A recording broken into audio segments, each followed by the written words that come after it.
Отделение Юждаг Дагестанского исламского университета и медресе имени шейха Мухаммада Арифа объявляет прием абитуриентов на очередной учебный год.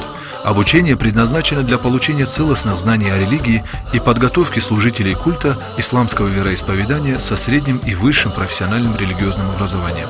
Продолжительность обучения в Дагестанском исламском университете 6 лет, включая 1 год на подготовительном отделении, в медресе 3 года. В университет принимаются юноши и девушки, имеющие среднее полное общее образование, а в медресе – основное общее образование. Студенты имеют возможность получать параллельно с религиозным и светское образование в Институте теологии и международных отношений по специальностям бакалавр исламской теологии, лингвист, преподаватель арабского и английского языков, бакалавр журналистики, экономист. Выпускники Дагестанского исламского университета зачисляются сразу на 3-й курс.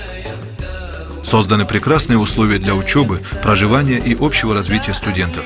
Имеется общежитие, столовая с 3-разовым бесплатным питанием, спортзал с профессиональным тренером, компьютерный класс и библиотека. Выплачивается стипендия в размере 1000 рублей за отличную учебу и 500 рублей за хорошую. Кроме этого, оказывается материальная поддержка малообеспеченным студентам. Адрес приемной комиссии – город Махачкала, улица Дахадаева, 136, рядом с Джума-мечетью, здание Дагестанского исламского университета.